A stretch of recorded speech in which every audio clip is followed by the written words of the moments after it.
ایک باپ بھی کبھی اپنے بچوں سے جب دیکھتا ہے کہ بچے کچھ اس کی بات نہیں سن رہے ہیں، یا باپ بہت زیادہ کمانے میں مشغول ہے، بیٹوں کو اولاد کو وقت نہیں دے پا رہا ہے، اور اولاد جب شکایت کرتی ہے تو باپ کیا کہتا ہے ایسے وقت میں کہ میں یہ سب کس کے لیے کر رہا ہوں؟ تمہارے لیے ہی تو کر رہا ہوں یہ سب۔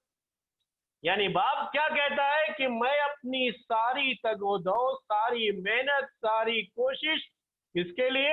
اپنی اولاد کے لیے کر رہا ہوں۔ اور ایک حقیقت ہے میرے بھائی، یہ میں نے آپ سے کہا انسانی فطرت ہے، یہ ایک حقیقت ہے کہ انسان اپنی اولاد کے لیے بڑی محنت کرتا ہے۔ اس کی 2 وقت کی روٹی، یہ تو بڑی جو ہے 2 وقت کی روٹی انسان بڑی آسانی سے جو ہے کما لے گا، اور بڑی آسانی سے 2 وقت کی روٹی یہ انسان کما کر کے جو ہے اپنا بھی پیٹ پال سکتا ہے، اور 2 وقت کی روٹی اس کے لیے کوئی مشکل چیز نہیں ہے۔ لیکن انسان اگر بہت کوشش کرتا ہے، زندگی میں بڑی محنت کرتا ہے، تو اس میں کہیں نہ کہیں اس کی یہ سوچ ہوتی ہے کہ میرے مرنے کے بعد میری جو یہ اولاد ہے اس کو کسی طرح کی پریشانی نہ ہو۔ اپنی اولاد کے سکھ کے لیے یہ باپ، یہ ماں، یہ سارے دکھ اٹھانے کے لیے تیار ہوتے ہیں۔ کس کے لیے؟ اپنی اولاد کے سکھ کے لیے، اپنی اولاد کے آرام کے لیے یہ لوگ دکھ اٹھاتے ہیں، پریشان ہوتے ہیں۔ یہ چیزیں ساری کی ساری ہوتی ہیں، یہ ایک حقیقت ہے جو ہم میں سے ہر کوئی جانتا ہے۔ تو میں یہ باتیں آپ کے سامنے جو پیش کر رہا ہوں انسانی فطرت کو بیان کرنے کے۔ تو انسانی فطرت یہ ہے کہ ہر کوئی یہ چاہتا ہے کہ اس نے جو کچھ بھی کمایا ہے اس کے مرنے کے بعد اس کی اولاد کے یہ کام آئے اور اس کی اولاد اس سے فائدہ اٹھائے۔ ہر کوئی یہ چاہتا ہے، کیونکہ کسی بھی آدمی سے جو بہت گہرا رشتہ جس کا ہوتا ہے، براہ راست جو تعلق ہوتا ہے، وہ اس کی اپنی اولاد کا ہوتا ہے۔ یہ بڑا گہرا رشتہ ہوتا ہے، اور اسلام نے بھی قانون وراثت میں ان چیزوں کا خیال بھی کیا ہے، اس کا لحاظ بھی کیا ہے۔ اس لیے میں یہ باتیں جو ہے آپ کے سامنے ان باتوں کو اجاگر کر رہا ہوں۔ ابھی میں آپ کے سامنے جو تفصیل بیان کر رہا تھا وہ یہ کہ مرنے کے بعد کس کو جائے یہ مال جو آدمی زندگی میں کمایا ہے، تو ان کی پہلا حق اس میں اس کی اولاد کا ہونا چاہیے۔ یہ انسانی فطرت ہے۔ اس فطرت کے لیے میں نے مثالیں آپ کے سامنے پیش کی، اور اس فطرت کو جاننے کے لیے جو مینٹالٹی انسان کی ہوتی ہے وہ میں نے آپ کے سامنے پیش کر دی۔ سب سے پہلے انسان یہی چاہتا ہے۔ اس کے بعد دوسرا مسئلہ کیا ہے اس میں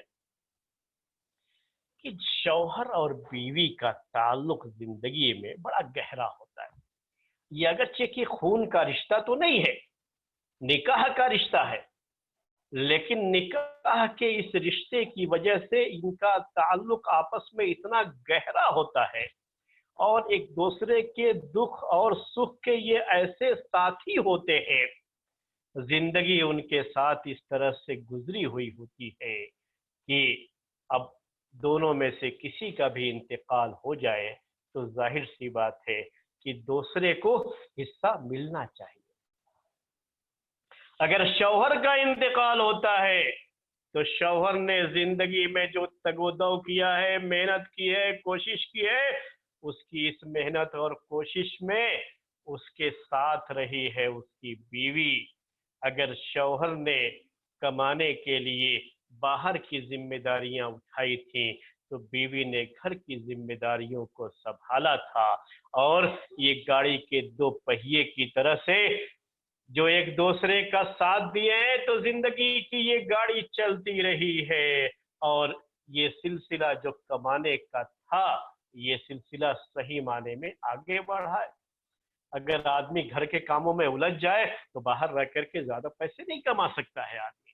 تو یہ چیز بھی ذہن میں رہنی چاہیے کہ شوہر اور بیوی کا تعلق اگرچہ کہ یہ خونی رشتہ نہیں ہے، لیکن بہرحال زندگی کا یہ بھی ایک بڑا ہی اہم اور بڑا ہی مقدس رشتہ ہے، اور اس رشتے کے حوالے سے دونوں میں سے کسی کا بھی انتقال ہو جائے تو اس کی جائیداد، اس کی پراپرٹی اور اس کے مال جو بھی چھوڑ کر کے گیا ہے اس کو بھی ملنا چاہیے، اس کا بھی حصہ ہونا چاہیے۔